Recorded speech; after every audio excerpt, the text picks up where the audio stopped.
हे श्री गुरु महाराजांचे अनन्य शरणागत भक्त होते. आपल्या सद्गुणांमुळे सेवाभावामुळे ते श्री गुरु महाराजांचा जण उजवा हातच झाले होते.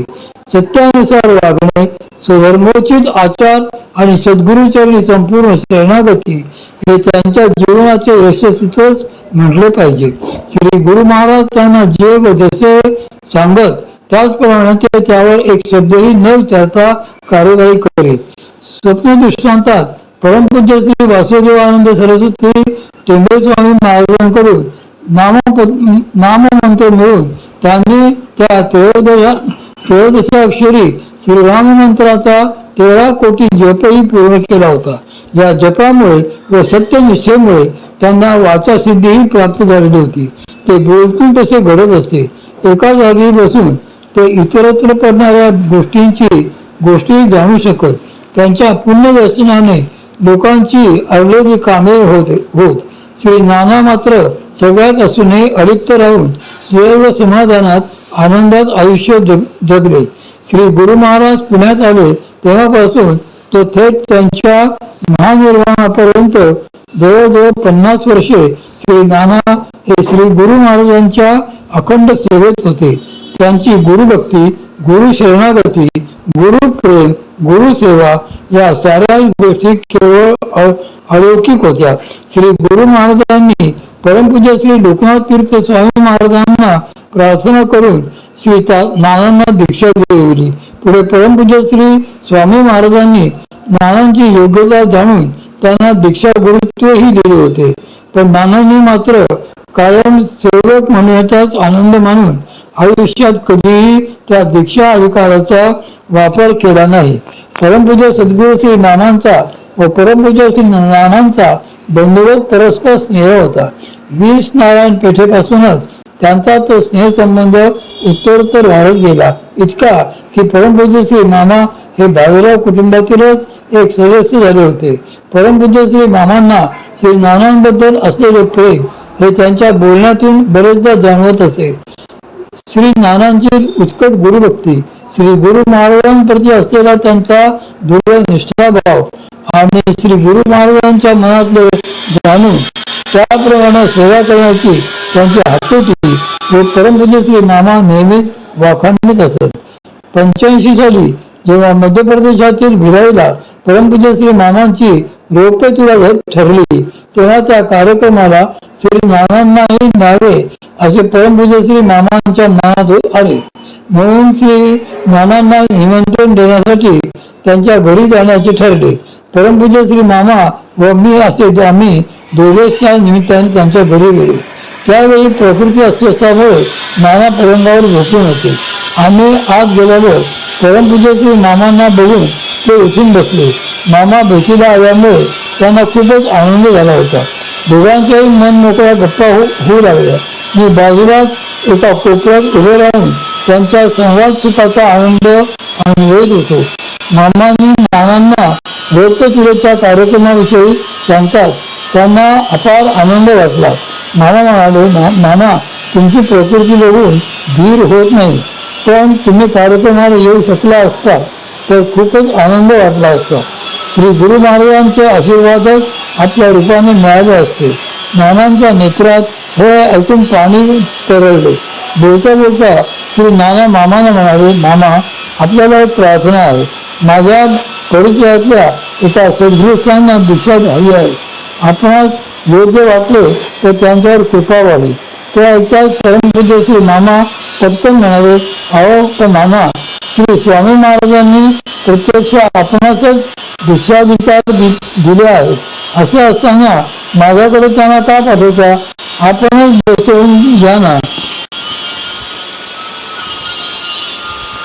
परमपूज्य श्री मामांचे हे वाक्य ऐकून नानांनी मंदस्मित केले. त्यांच्या चेहऱ्यावर क्षणात लहान मुलासारखे विनम्र निर्गवी निरागस भाव प्रगटले व ते म्हणाले, श्री गुरु महाराज दीक्षा देत आपण दीक्षा देता, ते आपले सामर्थ्य आणि देवत कृपा, पण मी त्यासाठी पात्र आहे असे मला वाटत नाही. ते माझे काम नाही, तेव्हा आपणच कृपा करावी ही विनंती आहे. त्या दिवशी श्री नानांच्या घरून आम्ही बाहेर पडलो तरी तेच वाक्य माझ्या मनात सतत गुंजत होते. गाडीत बसल्यावर मावळीत येताना बघितले तर परमपूज्य मामाही गंभीर झाले होते.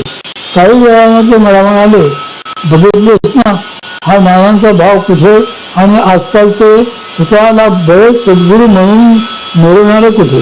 हा भाव फार श्रेष्ठ व तितकाच कठीण आहे. परमपूज्य श्री नानांचे मंगल दर्शन परत एकदा परमपूज्य श्री मामांबरोबरच त्यांच्या घरी गेले असताना घडले.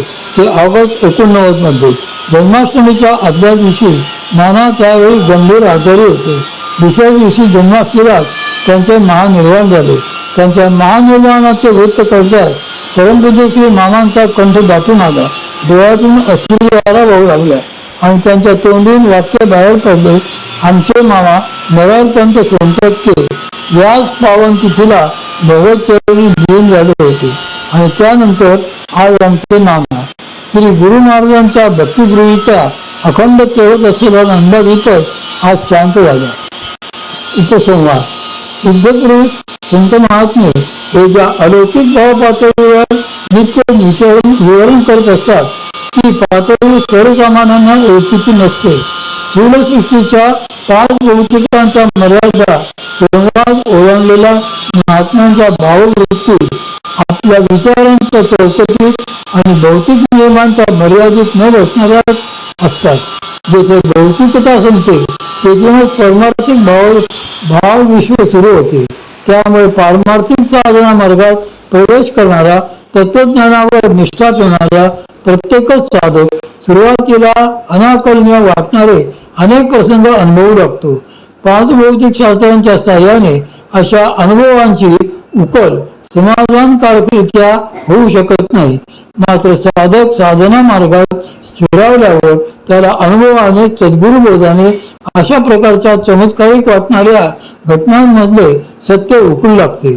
सामान्य चिकित्सक वृत्तीच्या माणसांच्या दृष्टीने अशा घटना चमत्कार या शीर्षकाखाली येतात व साहजिकच त्यांचे खरे खोटेपण, संभाव्यता वगैरे बाबी ते संशयाच्या चष्म्यातून तपासून बघू लागतात.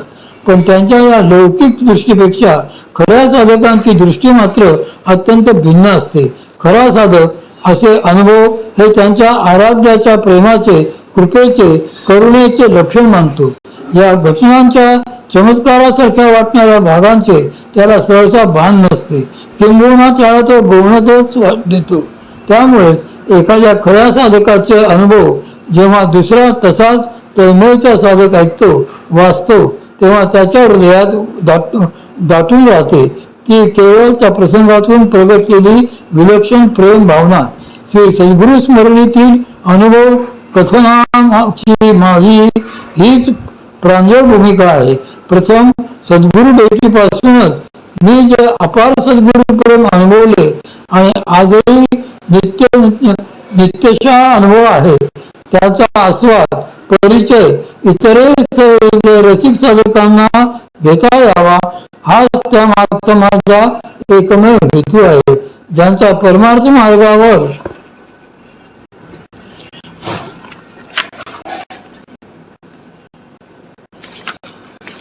मार्गावर वैदिक तत्वज्ञानावर संत महात्म्यांवर विश्वास नाही त्यांच्याकरता हे लिखाणच नाही. म्हणून त्यांनी या ग्रंथाचे बाठेले न गेलेले बरे.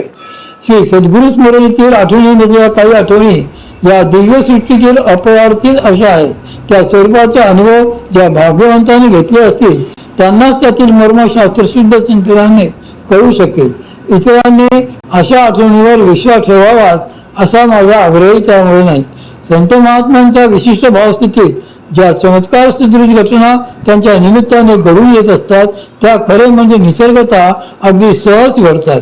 त्यामागे कोणत्याही प्रकारचा मोठेपणा मिळवणे हे त्यांचे उद्दिष्ट कधीच नसते. अखंड करुणामयता ही त्यांची सहज स्थिती असते व त्या अचित्य स्थितीत अशा गोष्टी सहजतेने त्यांच्या सान्निध्यात होत असतात. आपण जर काळजीपूर्वक विविध संत चरित्रांचे अध्ययन केले तर असे लक्षात येईल की अनेक संतांच्या चरित्रात समान पद्धतीच्या सारख्या तपशिलाच्या म्हणता येतील अशा प्रकारच्या चमत्कार घटना घडलेल्या दिसतात. उदाहरण द्यायचे झाले तर थोड्या अन्नात अनेकांचे भोजन करवणे ही घटनाच घ्या. अगदी श्री गुरुचरित्र नायकापासून ते परमपूज्य श्री मामांपर्यंत अनेक महात्म्यांकडून अशा प्रकारची लीला प्रसंगोपात घडलेली दिसेल. त्यामुळे एखादी चमत्कार घटना केवळ अमुक एका महात्म्याच्या बाबतीतच घडली होती असे म्हणणे दुराग्रहाचे ठरते. जेव्हा एखाद्या साधक सिद्ध सत्पुरुषाच्या सान्निध्यात त्यांच्या करुणाकृपेने अशा प्रकारचे अलौकिक अनुभव घेतो तेव्हा त्याच्या ज्ञानेंद्रियांपेक्षा त्या घटना सत्यच असतात आणि त्या घटनांमुळे त्यांची भावभूमिका अधिकाधिक दृढ होत असते. त्यामुळे त्याने अनुभवलेल्या घटना या इतरांनी पटाव्यात हा त्यांचा आग्रह कधी नसतोच. असे अनुभव हे वैयक्तिक त्यांचे असतात व ते विचारवंतांनी तसेच मानलेली पाहिजेत.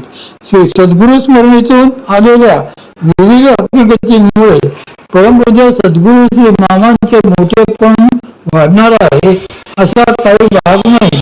कारण मुळातच ते कल्पनातीत मोठे असून या भौतिक मानसिक लौकिक भावनांच्या पलीकडे आहे. मी या साऱ्या आठवणी सांगितल्या त्या देखील स्वतः सद्गुरु प्रेमसुखाचा पुन्हा प्रत्यय त्यांचा स्मरण निशाने घेण्याकरता.